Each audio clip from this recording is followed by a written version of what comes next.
Welcome to the Deep Dive.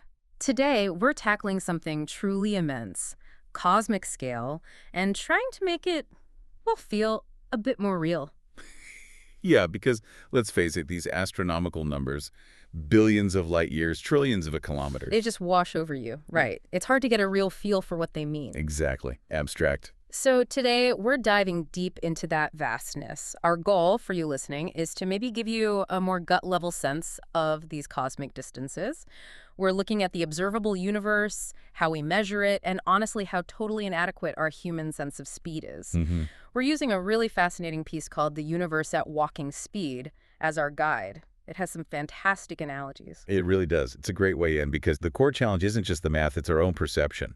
Human scale versus, well, everything else. Right. And this article helps ground us. But first, maybe we should clarify a couple of key terms we'll be throwing around. Good idea. Let's start with the observable universe. Okay, so this isn't like everything that might exist. It's just the part of the cosmos where light has actually had enough time to travel to us since the Big Bang. So it's our cosmic horizon, what we can, in theory, see. Pretty much. And the other one is light year. Crucial one. Ah, yes, often mistaken for time, but it's distance, right? Pure distance. Pure distance. Massive distance. It's how far light zips along in one whole Earth year. Got it. Okay, so definitions locked in. Now, this observable universe, it's huge. The source says its radius is about 46.5 billion light years. Yeah, billion with a B. It's a number that just floats away. So how do we even begin to grasp that? The article has this great thought experiment. What if you decided to, just walk to the edge? Right, not in a spaceship, just walking. Yeah, a nice leisurely pace, like 5 kilometers an hour. What would that look like? Well, okay, prepare yourself, because the answer from the source is just staggering. Lay it on us. To walk to the edge of the observable universe at that pace, it would take roughly 10 quintillion years. Quintillion. How many zeros is that? That's a 10 followed by 18 zeros. 10 billion years. Wow. Okay. And the universe itself is how old? About 13.8 billion years old. So this walk, it's about 727 million times longer than the universe has even existed. That breaks my brain. It really does. And the point isn't just a big number, it's what it means. Our human time frame, our whole existence, it's completely irrelevant on that scale. Stars would burn out long before you got anywhere. Countless times over. Our sun, everything. You wouldn't even make a noticeable dent. Okay, so that's the ultimate scale. Let's reel it back in a tiny bit. Still cosmic, but maybe slightly more graspable. What about walking for the rest of our sun's lifespan? It's got about 5 billion years left, right? Right, about 5 billion years before it starts changing dramatically. So if you walked continuously for those 5 billion years, how far would you get? Okay, so the article calculates that over those 5 billion years, you'd cover approximately 23.2 light years. 23.2 light years. That sounds like a lot. Yeah, it does, doesn't it? But here's the kicker. That enormous walk, lasting 5 billion years, gets you only 0.000000005% of the way to the edge of the observable universe. 0.000. Wow, okay. Yeah, it's almost nothing. You'd be like 5.5 times farther than Proxima Centauri, our nearest star name. Which is still pretty far. It is.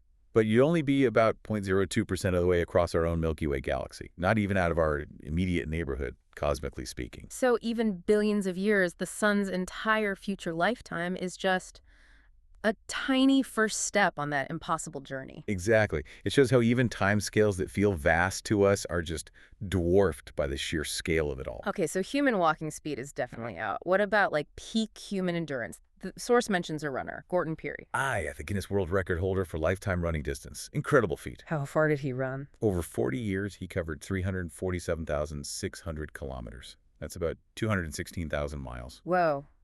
What's that like in Earth terms? That's like running 8.7 times around the Earth's equator. Yeah. Just phenomenal stamina. Absolutely. So how does that stack up, cosmically speaking, even just say to the moon? Okay, this is where it gets really interesting.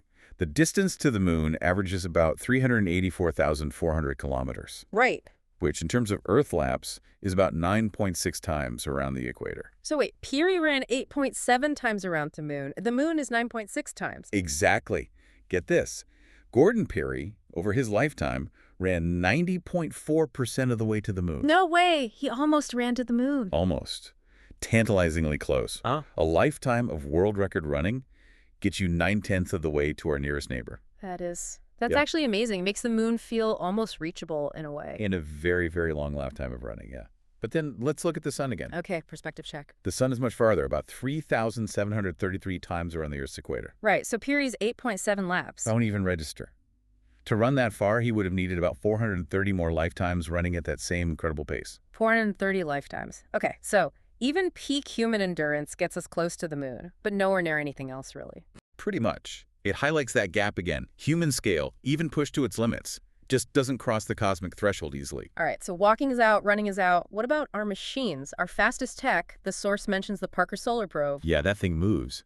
It hit speeds of 690,000 kilometers per hour near the sun. That's about 430,000 miles per hour. That sounds incredibly fast. So at that speed, how long to get to Proxima Centauri, our nearest star? 4.24 light years away. Still a remarkably long time. Even at that breakneck speed, it would take 6,632 years. 6,000 years. Longer than recorded history. Yep. The article lays out this neat comparison ladder. Okay. Walking, like we said, 915 million years to Proxima Centauri. Right, forget that. The New Horizons probe, the Pluto flyby one, about 57,600 kilometers per hour. That would take nearly 80,000 years, 79,447 to be precise. Okay, better, but still. Then Parker Solar Probe, our speed demon, 6,632 years. Still thousands of years. And then light itself. How long does light take? 4.24 years. Just 4.24 years. That's the difference. So, Parker, our fastest thing ever is still just a tiny fraction of light speed. A very tiny fraction. About 0.064% the speed of light. Yeah. It really tells you, doesn't it? Our current rockets are great for getting around the solar system, maybe, but for the stars, we need something completely different, some kind of physics we haven't figured out yet. Yeah, makes interstellar travel seem very, very far off, which naturally brings us to light speed itself, the ultimate cosmic speed limit. The benchmark. So let's see how light stacks up against these distances we've been wrestling with. Around the Earth, for instance, 40,000 kilometers. Zip. Light does that in 0.134 seconds. Less than a blink. Yeah, about 7.5 times a second. Just gone. Okay, now for the highlight moment. The moon. Gordon Peary ran 90.4% of the way there in his lifetime. Decades of running. How long does it take light to cross that distance, that 384,400 kilometers to the moon? Get ready for it. Just 1.28 seconds. 1.28 seconds. Yep. About the time it takes you to say one Mississippi. Maybe one 1,000. So a human lifetime of peak effort versus basically a heartbeat for light. That's the contrast. It's just mind-blowing, isn't it? Completely reframes everything. It really, really does. That's the comparison that sticks. And then you extend that to the sun, 149.6 million kilometers away. How long for light? 8.3 minutes. 8 minutes. So the sunlight we're seeing right now, Left the sun over 8 minutes ago. It's like a little time delay built into the sky. which actually matters, right, for space missions. Absolutely. Communications with the moon have that noticeable lag, about 2.6 seconds for the round-trip signal. Yeah. And Mars. Forget real-time control. Why is that? Well, depending on where Earth and Mars are in their orbits, a signal can take anywhere from 4 minutes to like 24 minutes each way. Wow. So you send a command, wait potentially almost an hour for confirmation it was even received and executed. Exactly. You have to program rovers to be pretty autonomous. It shows that even within our solar system, light speed isn't instantaneous enough to eliminate delay. The distances are just that big. Okay, so even light takes time within the solar system. What happens when we look beyond? To the stars, the galaxy? Well, now the numbers, even in light years, start to feel vast again. Proxima Centauri, we said. 4.2 years for light. Sirius, the really bright star. Yeah. 8.6 light years. Still kind of our backyard. Okay. Galactic scale, center of the Milky Way. Now we're talking 26,000 years for light to travel there. 26,000 years. Just to the center of our own galaxy. And to cross the entire Milky Way disk, edge to edge, about 100,000 light years. 100,000 years at light speed. And then the next good galaxy over, Andromeda, our nearest large spiral neighbor. How far is that? 2.54 million light years. 2.5 million years. That's longer than humans have been around. Pretty much. Homo sapiens emerged, maybe 300,000 years ago? So light from Andromeda started its journey long before our species even existed. That sense of scale is just relentless. Each step up is huge. It really is. Think about those jumps.